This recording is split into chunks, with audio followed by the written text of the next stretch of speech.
Thank you for watching, liking, commenting, sharing, and subscribing right now. I'm sitting here in Hawaii's airport, or one of Hawaii's airports, not the only one, with Linus Sebastian again, and we have been talking tech, go figure, and we stumbled upon the topic of gaming and consoles, and Linus suggested something bold that I've heard before from other people, believing that this is the last console generation, and so he started to explain why, his perspective, and I said, hey, can I record this video? And he said, sure. So why is this the last console generation? Well, I mean, I think this is the last console generation because you look at the trend on just electronics in general, where 8 years ago, 10 years ago, when the last generation consoles launched, I guess what was it, about 8 years ago, everyone used a desktop, and then like a laptop was your secondary computer.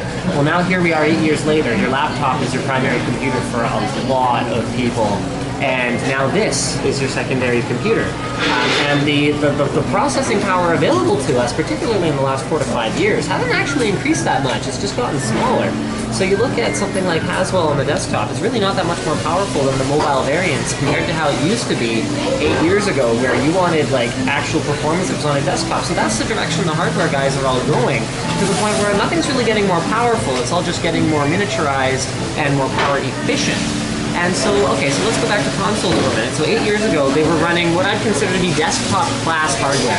Whether it was the cell processor, or whether it was the power processor that was in the Xbox 360, and this was all, it was something that would have been sort of server grade or whatever else if you were to call it something else. Now we move forward to the two new consoles, PS4 and Xbox One, which are both running Jaguar, which for all intents and purposes is a laptop CPU with like a slightly on roids laptop GPU.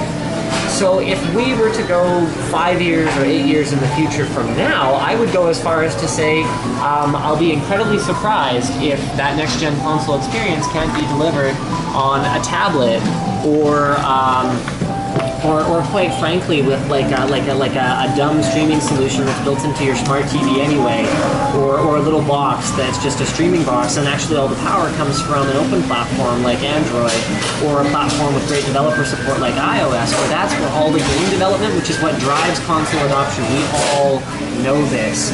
And if the game devs just continue to go down that path where they develop for these platforms, and it becomes more and more flexible, more and more open to products like NW Shield or Ouya, I don't understand why a dedicated box just for playing those games needs to exist anymore in 8 years. So where do you think Apple is going to go with Apple TV then? Is that the direction? Turning it into, I mean, you could use AirPlay mirroring right now. You could, but the latency is not good enough. I mean, the only solution that's really been shown to be good enough is, I forget who it was, but there's a hardware manufacturer that makes a Miracast dongle that they were showing off in PAX that is good enough. Like, you sat in front of it with Shield and you're like, yeah, this works. And we're quite a ways away from that. And I mean, Apple, it feels like almost accidentally they've become a great gaming platform.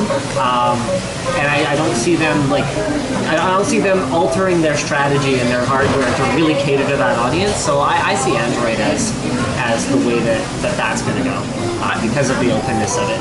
I think it's a matter of time before Apple supports Miracast though as well, because it is an open standard. But then again, you look at other open standards that they've completely ignored. NFC, they give exactly 0 cares about. Yeah, but why? About that. Why? I mean, Bluetooth LE works very well. That's true. Okay. So it's not really replacing or augmenting anything. Okay, this is true. But then again, from Apple's perspective, does Miracast augment anything if they already have AirPlay and that's good enough for them? But if AirPlay doesn't work half as well as in terms of efficiency as Miracast might, plus compatibility with devices that aren't necessarily Apple products but maybe Miracast supported, then again, they've dug in their heels many times in the past and gone, look, support our standard or don't, and whatever. Like Thunderbolt? So... or Firewire, kind of. What I'll say, I won't say Apple's going to win or Google's going to win or who's going to win, but I will say I think that a dedicated box that's like this big, that has to sit next to your TV, is done after this generation. Wow. Or I mean, we might see something. I mean, here this might be the answer. Maybe your set-top box, which is you look at where Microsoft's going with Xbox One. It feels like an evolution towards your cable box, and maybe your cable box becomes this connected, Netflix-enabled, gaming-enabled, live streaming-enabled, all in one. And then maybe a generation from there is all integrated into the TV anyway. It's just like a module you plug in.